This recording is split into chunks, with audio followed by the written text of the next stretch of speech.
પ્રધાનમંત્રી નરેન્દ્ર મોદી આવતીકાલે વડોદરાના મહેમાન બનશે અને ખાસ કરીને પાટીદારોની સર્વશ્રેષ્ઠ સંસ્થા એવી સરદાર ધામ 3ના લોકાર્પણ પણ કરશે। ત્યારે સૌથી મહત્વની વાત એ છે કે 2047માં વિકસિત ભારતની જે સંકલ્પના છે એમાં જે યુવાઓની ભૂમિકા છે એ સૌથી મહત્વપૂર્ણ પુરવાર થવાની છે।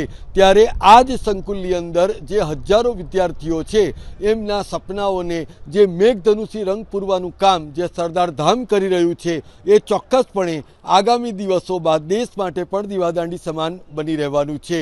આ અંગે અમે નેશન પ્લસ ન્યૂઝે ખાસ કરીને મધ્ય ગુજરાત સરદાર ધામના સ્થાપક ટ્રસ્ટી દુષ્યંત પટેલ સાથે પણ વાત કરી। એ વાતચીત પણ અત્રે પ્રસ્તુત છે।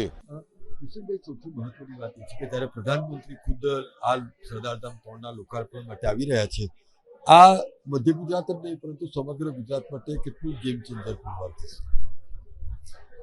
આજે આ એટલો મોટો પ્રસંગ કહેવાય કે જે એક ઐતિહાસિક બની રહેવાનું છે કે સરદાર ધામના લોકાર્પણ માટે સરદાર ધામ ફેઝ 1 અને ફેઝ 2માં સાહેબ વર્ચ્યુઅલ આવેલા, પણ અહીંયા આગળ ફિઝિકલ આવેલું। મે બી વડોદરા જેવા શહેરમાં મધ્ય ગુજરાતમાં 9 જિલ્લાનું માન આપીને આવી રહ્યા છે, ત્યારે એ ખૂબ ગર્વ લેવા જેવી અમારા માટે એ વાત છે। બિલકુલ, પરંતુ જે રીતે જોવાયું છે કે અત્યાધુનિક સુવિધાઓ ધરાવતું સંકુલ છે અને એમાં ખાસ કરીને જ્યારે સમાજ નિર્માણની પણ સાથે સાથે રાષ્ટ્ર નિર્માણની વાત આવે તો આપ એમ માનો છો કે આનાથી વધારે ઇફેક્ટિવ વાત કોઈ હોય જ નહીં શકે? એટલે આજે સરદાર ધામનું એક દ્રષ્ટિબિંદુ જ એવું છે કે એને 5 દ્રષ્ટિબિંદુ ઉપર આખું સરદાર ધામ બનેલું છે। પહેલું તો કે જે દીકરા દીકરીઓ જે એફર્ટ નથી કરી શકતા એજ્યુકેશન કે શહેરમાં આવીને ભણવાનું હોય કે શહેરમાં આવીને એમની કારકિર્દી બનાવવાની, તો એના માટે કોઈ વ્યવસ્થા ના હોય, તો પહેલી વસ્તુ સમાજ માટે આ અહીંયા આગળ દીકરા દીકરીઓની હોસ્ટેલની વ્યવસ્થા। એટલે અહીંયા આગળ સરદાર ધામ 3 વડોદરામાં મધ્ય ગુજરાતમાં 1000 દીકરાઓ અને 1000 દીકરીઓ માટેની હોસ્ટેલની વ્યવસ્થા છે।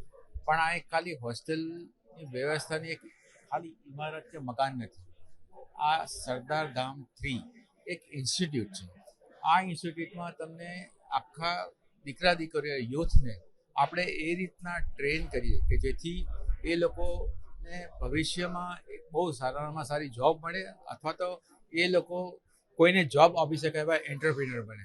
એટલે અહીંયા આગળ સિવિલ સેન્ટરનું ટ્રેનિંગ સેન્ટર છે। એટલે સિવિલ સર્વિસીસ જે હોય બધી લાઈક જીપીએસસી, યુપીએસસી, એ બધી એકેડમી હોય કે ધારો કે ડિફેન્સની હોય કે જ્યુડિશરીની હોય કે પછી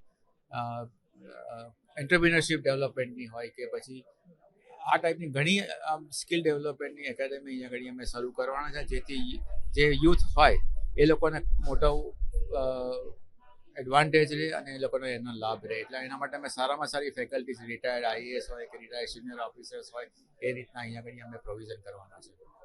એવું કહી શકાય કે જે વિદ્યાર્થીઓ અથવા તો જે માતા પિતા પોતાના સંતાનોને એક આગળની દુનિયા જોવાડવા માંગે છે, પરંતુ આર્થિક અક્ષમતાને કારણે અગર એ કદાચ પોતાના સપના પૂરા ન કરી શકે તો એવામાં સરદાર ધામ એના પિક્ચરમાં કલર પૂરવા તૈયાર છે। ડેફિનેટલી તમારી વાત સાચી છે કે આમાં એ લોકોના જે સપનાઓ હોય એ અહીંયા આગળ ડેફિનેટલી પૂરા કરી શકે છે। એની પાસે કંઈક પણ ના હોય, એવા છે કે મા બાપ વગર ના હોય, એકાદા ફાધર ના હોય, ફાઇનાન્શિયલી ખરાબ હોય, પણ એમની મેરિટ પ્રમાણે એમનો ખરેખર ખૂબ હોશિયાર હોય તો અહીંયા આગળ ડેફિનેટલી એ લોકો પોતાની કેરિયર બનાવી શકે। કિશનભાઈ, આવતીકાલે જ્યારે પ્રધાનમંત્રી ખુદ આ જગ્યા ઉપર આવી રહ્યા છે ત્યારે આપ એમ માનો છો કે જે પ્રધાનમંત્રી કહી રહ્યા છે કે 2047નું જે વિકસિત ભારત છે એમાં યુવાઓ ખૂબ મહત્વપૂર્ણ રોલ અદા કરશે, ત્યારે આ પ્રકારની સુવિધાઓ આપીને એમને પણ એક ભવિષ્ય માટે સુસજ્જ કરવામાં વિકસિત ભારતની જે સંકલ્પના છે એમાં સરદાર ધામની પણ ભૂમિકા બહુ જ મહત્વની રહેવાની છે। અહીંયા ખાલી ટ્રેનિંગ સેન્ટર કે હોસ્ટેલ એ સિવાય અહીંયા આગળ છે ને સેલ્ફ ડેવલપમેન્ટ જેવા કે પોતે એન્ટરપ્રિન્યોરશિપ ડેવલપ કરવી હોય તો એના માટે GPBO એટલે ગ્લોબલ પાટીદાર બિઝનેસ ઓર્ગેનાઇઝેશન છે। એ એક જાતનું એક પ્લેટફોર્મ છે, ડાયનેમિક પ્લેટફોર્મ કે જ્યાં બધા બિઝનેસમેનો જે 10,000 બિઝનેસમેન હોય જે ખૂબ સ્કિલવાળા છે અને જે ઉગતા એન્ટરપ્રિન્યોર્સ હોય એ બંનેના સમન્વયથી એક આખું પ્લેટફોર્મ બને કે પોતાના બિઝનેસ એક્સચેન્જ કરી શકે છે, પોતાના વિચારો એક્સચેન્જ કરી શકે છે, એ રીતના એ ડેવલપ થઈ શકે। એટલે આ પણ એક એન્ટરપ્રિન્યોરશિપ ડેવલપ કરવાનું, બિઝનેસ ડેવલપ કરવાનું અને પાટીદાર દીકરા દીકરીઓને આનો એક મોટો ચાન્સ મળશે। Thank you very much.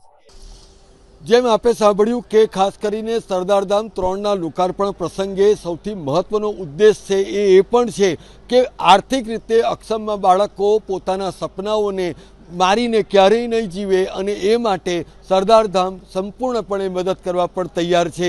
ત્યારે આગામી દિવસોમાં જે ઇકોનોમિકલી વીકર સેક્શન છે પરંતુ સપનાઓમાં આખું આકાશ ભરી લેવાની જેની હામ છે એવા યુવાન અને યુવતીઓ માટે આ સરદારધામનું સંકુલ એ સાચા અર્થમાં આશીર્વાદ સમાન બની રહેશે. કારણ કે જેમના કહેવા પ્રમાણે સરદારધામ આગામી દિવસોમાં વધુ અત્યાધુનિક સુવિધાઓ સાથે પણ જે સ્પર્ધાત્મક પરીક્ષામાં ઝૂકવવા માંગતા જે વિદ્યાર્થીઓ છે તેમને તમામ પ્રકારનું માર્ગદર્શન પણ પૂરું પાડશે. તો ચોક્કસપણે જે પ્રધાનમંત્રી નરેન્દ્ર મોદી ઈચ્છી રહ્યા છે એ જ પ્રકારના જે યુવાઓ છે એની શક્તિનો પણ અહેસાસ આ દેશને થવા જઈ રહ્યો છે. કેમેરામેન નવનીત પરમાર સાથે વશિષ્ઠ શુક્લ, નેશન પ્લસ ન્યૂઝ, વડોદરા. સમાચારોનો સતત અપડેટ મેળવવા માટે અમારી નેશન પ્લસ ન્યૂઝની યુટ્યુબ ચેનલને સબસ્ક્રાઇબ કરો, બેલ આઇકન દબાવો અને જોડાયેલા રહો ફેસબુક, ઇન્સ્ટાગ્રામ અને ટ્વિટર પર.